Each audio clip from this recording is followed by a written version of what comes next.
મુંબઈમાં એરટેલ વોડાફોનના પ્રમોટરોની પાસે આવતા ગ્રાહકોના ડોક્યુમેન્ટ્સ લઈ તેઓના નામે pre active sim card active કરી ગુજરાતમાં વેચતા હોવાનું રેકેટ સામે આવ્યું છે. 672 પ્રી એક્ટિવ સિમ કાર્ડ સાથે 3 શખ્સને પોલીસે ઝડપ્યા છે. આ શખ્સો પાસે જ્યારે ગ્રાહકો સિમ કાર્ડ ખરીદવા માટે આવતા ત્યારે ગ્રાહકો પાસેથી જરૂરી ડોક્યુમેન્ટ તેમજ 2 વાર ફિંગર મેળવી છેતરપિંડી કરતા હતા.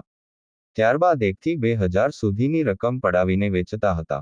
ઉલ્લેખનીય છે કે પ્રી એક્ટિવ સિમ કાર્ડનો ક્રિકેટના સટ્ટા, online game shopping, dummy link, ઠગાઈ સહિતના વેપલામાં ઉપયોગ કરાતો હતો. મુંબઈમાં મુકેશ અને ભગવાનના શખ્સ પાસે આવતા ગ્રાહકોના ડમી સિમ કાર્ડ બનાવીને તેને પ્રી એક્ટિવ કરતા હતા. બાયોમેટ્રિક એરર બતાવીને ગ્રાહકના 2 વાર ફિંગર ઇમ્પ્રેશન લેવામાં આવતી હતી. ત્યારબાદ જે તે ગ્રાહકની જાણ બહાર તેના ડમી કાર્ડ એક્ટિવ કરવામાં આવતા હતા. આ લોકોએ અત્યાર સુધી 5,000 જેટલા સિમ કાર્ડ વેચ્યા હોવાની વિગત પોલીસે જણાવી છે. પોલીસે રોનક, ચંદુ અને કિશનની ધરપકડ કરી છે. જ્યારે મુકેશ અને ભગવાન વોન્ટેડ છે. આરોપી રોનક કારિયા ગુજરાતી છે અને મુંબઈમાં રહે છે. તેનો જમીન દલાલીનો ધંધો પડી ભાગતા રૂપિયાની ખેંચ હતી. ચંદુ બાલોટિયા અને તેનો ભાઈ કિશન ઓનલાઈન શોપિંગમાં હેડફોન રિપેરિંગનો કોન્ટ્રાક્ટર છે. તેઓ રૂપિયાના ચક્કરમાં ભેરવાઈ ગયો છે. મુંબઈના સૂત્રધાર મુકેશ અને ભગવાન પાસેથી તેઓ પ્રી એક્ટિવ સિમ કાર્ડ 750 રૂપિયાના ભાવે લાવ્યા હતા.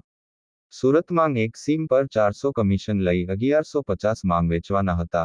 જેથી 672 સિમ વેચાણ કરીને 2.8 લાખ કમાઈ સરખે ભાગે વહેંચવાના હતા. રોનક પંકજભાઈ કારિયા પાસેથી 200 પ્રી એક્ટિવ, ચંદુ ઓમપ્રકાશ બાલોટિયા પાસેથી 272 પ્રી એક્ટિવ સિમ કાર્ડ અને કિશન ઓમપ્રકાશ બાલોટિયા પાસેથી 200 સિમ કાર્ડ મળી આવ્યા હતા. આ ગેરકાયદે પ્રી એક્ટિવ સિમ કાર્ડ ખરીદી મુંબઈ તથા સુરત જેવા અલગ અલગ શહેરમાં વેચાણ કરતા હોવાની કબૂલાત આ લોકો દ્વારા કરવામાં આવી છે.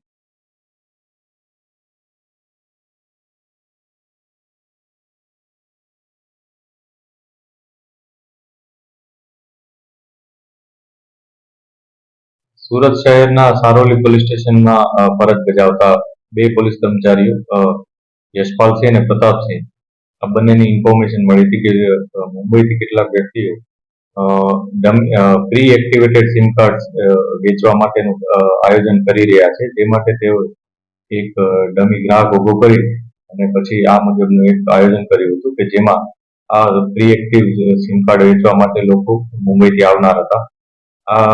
આ બાબતે આયોજન બાદ 3 વ્યક્તિઓ રોનક કારિયા, ચંદુ બાલોટિયા અને કિશન બાલોટિયા આ 3 વ્યક્તિઓ મુંબઈથી 600 ની આસપાસ સિમ કાર્ડ લઈ અને અહીંયા આવ્યા હતા અને સારોલી વિસ્તારમાં જ્યારે તેઓ આવ્યા હતા ત્યારે પોલીસે પ્રોપર તેઓને રેડ કરી અને તેઓની ધરપકડ કરી હતી. ત્યારબાદ નામદાર કોર્ટમાં રજૂ કરી અને ફર્ધર પોલીસ કસ્ટડી પણ મેળવી હતી. આ સમગ્ર બનાવમાં પોલીસે 68,000નો મુદ્દામાલ જપ્ત કર્યો છે, જેમાં 5 મોબાઈલ છે અને 650 ની આસપાસ સિમ કાર્ડ પણ છે. અને આ બનાવમાં અન્ય 2 વ્યક્તિઓ મુકેશ ધોલપુરિયા અને ભગવાન ગુસાઈવાર આ 2 વ્યક્તિઓ હજી પોલીસ ગિરફ્તની બહાર છે. પોલીસ એને ધરપકડના પ્રયાસ ચાલુ કરી દીધા છે અને બીજા જે એવિડન્સીસ મળે છે તે મુજબ અમે આગળની કાર્યવાહી કરી રહ્યા છીએ. આ સિમ કાર્ડ જે છે શેના માટે યુઝ કરવામાં આવે?